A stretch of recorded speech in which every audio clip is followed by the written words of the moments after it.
എല്ലാ പ്രിയപ്പെട്ടവർക്കും ക്രിസ്തുയേശുവിൻ്റെ നിസ്തുല നാമത്തിൽ സ്നേഹവന്ദനം അറിയിക്കട്ടെ. വിശുദ്ധ മത്തായി എഴുതിയ സുവിശേഷം 19-ാം അധ്യായം 23-24 വാക്യങ്ങൾ. മത്തായി 19:23-24.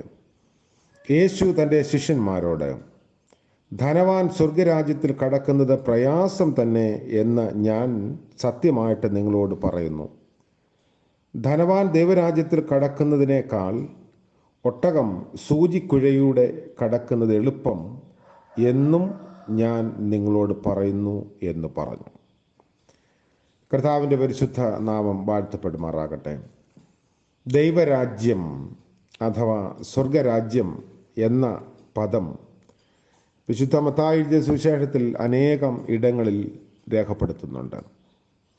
എങ്ങനെയാണ് ദൈവരാജ്യത്തിലേക്ക് പ്രവേശിക്കാൻ സാധിക്കുക, അല്ലെങ്കിൽ ദൈവരാജ്യ അനുഭവത്തിൽ എങ്ങനെയാണ് ജീവിക്കുക, അതാണ് ഈ ദിവസങ്ങളിൽ നമ്മൾ ചിന്തിച്ചുകൊണ്ടിരിക്കുന്നത്. ദൈവരാജ്യം, സ്വർഗരാജ്യം, രക്ഷിക്കപ്പെടുക, നിത്യജീവൻ, ഇതെല്ലാം ഒരു ആശയത്തെയാണ് സൂചിപ്പിക്കുന്നത്. ഇവിടെ കർത്താവ് പറഞ്ഞത് കേട്ട് ശിഷ്യന്മാർ ഏറ്റവും വിസ്മയിച്ചു. എന്നാൽ രക്ഷിക്കപ്പെടുവാൻ ആർക്ക് കഴിയും? അങ്ങനെ ഒരു ചോദ്യം അവരിൽ നിന്ന് ഉയർന്നു. സ്വർഗരാജ്യത്തിലേക്ക് കടക്കുക, ദൈവരാജ്യത്തിലേക്ക് കടക്കുക, രക്ഷിക്കപ്പെടുക എന്നൊക്കെ പറഞ്ഞിരിക്കുന്നത് ഒരേ ആശയത്തിൽ നിന്നാണ്. യോഹന്നാന്റെ സുവിശേഷം 1-ാം അധ്യായം 13-ാം വാക്യത്തിൽ ദൈവരാജ്യത്തിലേക്ക് പ്രവേശിക്കുന്നത് എങ്ങനെ സാധ്യമല്ല എന്ന് പറയുന്നു. 3-ാം അധ്യായത്തിൽ അവർ രക്തത്തിൽ നിന്നല്ല, ജഡത്തിൻ്റെ ഇഷ്ടത്താലല്ല, പുരുഷന്റെ ഇഷ്ടത്താലുമല്ല, ദൈവത്തിൽ നിന്നത്രേ ജനിച്ചത്. ഈ വാക്യത്തെ നമ്മുടെ ജീവിത ബന്ധത്തോടൊപ്പം ചിന്തിച്ചാൽ, ഒന്നാമത്, ഏത് പാരമ്പര്യത്തിൽ ജനിച്ചാലും ഈ അനുഭവത്തിലേക്ക് വരണമെന്നില്ല. ജനനം കൊണ്ട്, രക്തബന്ധം കൊണ്ട് സാധ്യമാകുന്നതല്ല ദൈവ രാജ്യത്തിലേക്കുള്ള പ്രവേശനം. ചില പ്രത്യേക കുടുംബ പാരമ്പര്യത്തിൽ ജനിച്ചതുകൊണ്ട് ദൈവവചനം കേൾക്കാനുള്ള സാഹചര്യം ഉണ്ടായേക്കാം എന്ന് മാത്രമേ ഉള്ളൂ. രണ്ടാമത്, ജഡത്തിൻ്റെ ഇഷ്ടത്താൽ അല്ല എന്ന് പറയുന്നു. എന്ന് പറഞ്ഞാൽ ആവശ്യകത മനസ്സിലാക്കിയത് കൊണ്ടോ ഇന്നു മുതൽ ഞാൻ എൻ്റെ ജീവിതത്തെ രൂപാന്തരപ്പെടുത്തുമെന്നുള്ള സ്വയം നിർണയം കൊണ്ടോ സ്വന്തം തീരുമാനം കൊണ്ടോ അല്ല മാനസാന്തരപ്പെടുന്നത്. മൂന്നാമത്, പുരുഷന്റെ ഇഷ്ടത്താലല്ല എന്ന് പറഞ്ഞു. വേറൊരു മനുഷ്യൻ്റെ ഇഷ്ടത്താലല്ല, ഒരു വ്യക്തി അല്ലെങ്കിൽ ഒരു സഭയുടെ ഇടയൻ്റെ, സുവിശേഷകൻ്റെ, പ്രവാചകൻ്റെ ഒക്കെ ശുശ്രൂഷ കൊണ്ടൊന്നുമല്ല മാനസാന്തരപ്പെടുന്നത്. അപ്പോൾ പാരമ്പര്യത്തിൽ നിന്നോ സ്വന്തം തീരുമാനം കൊണ്ടോ പുറത്തു നിന്നുകൊണ്ടുള്ള സ്വാധീനം കൊണ്ടോ ഉണ്ടാകുന്ന ഒരു ജനനമല്ല ഇത്. ഈ ജനനം ഉണ്ടാകുന്നത് എങ്ങനെയാണെന്ന് കർത്താവ് നമ്മൾ പഠിക്കുന്ന ഈ വേദഭാഗത്തിൽ പറഞ്ഞിട്ടുണ്ട്. അതാണ് ആമുഖമായി കഴിഞ്ഞ ദിവസം നമ്മൾ കണ്ടത്. ആത്മാവിൽ ദരിദ്രരായവർ ഭാഗ്യവാന്മാർ, ദൈവരാജ്യം അവർക്കുള്ളത്. ദുഃഖിക്കുന്നവർ ഭാഗ്യവാന്മാർ, അവർക്ക് ആശ്വാസം ലഭിക്കും.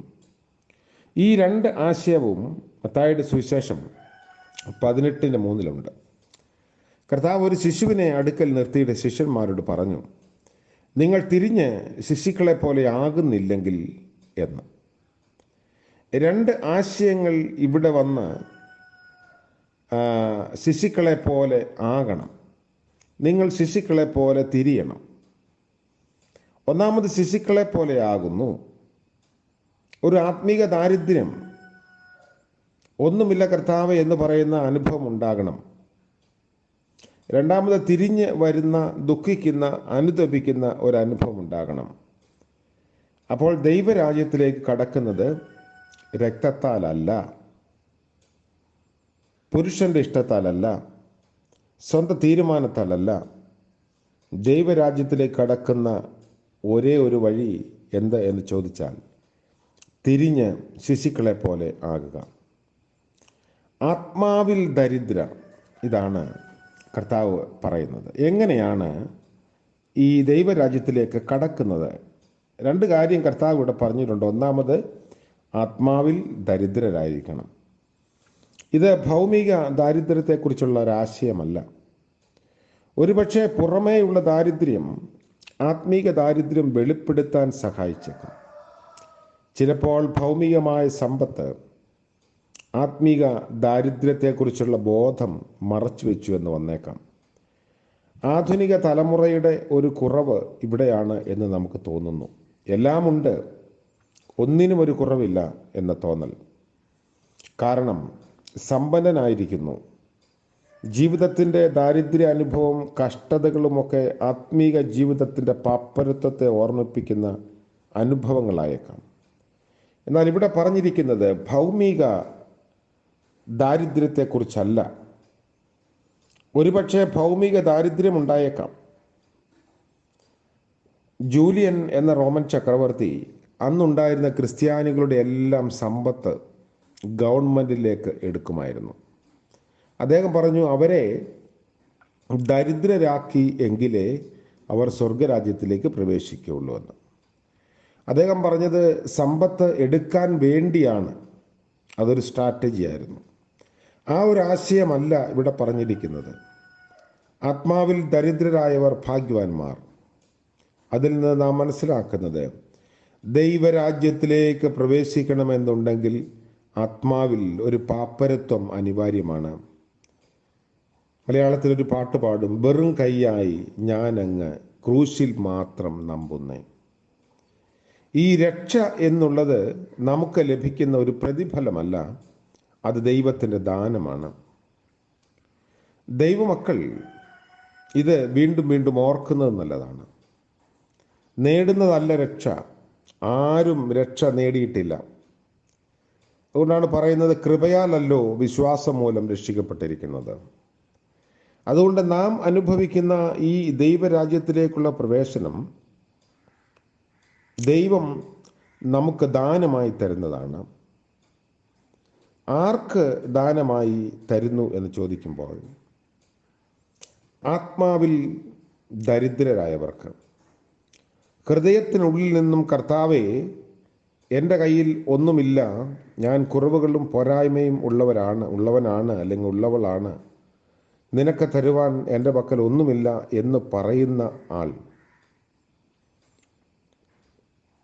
ഇളയ മകൻ പിതാവിൻ്റെ ഭവനത്തിലേക്ക് മടങ്ങി വന്നപ്പോൾ അവൻ പറയുന്നു, അപ്പാ, നീ എന്നെ ഈ ഭവനത്തിൽ വേലക്കാരനെ പോലെ ആക്കണം. നിന്റെ മകനെന്ന് വിളിക്കപ്പെടാൻ ഞാൻ യോഗ്യനല്ല.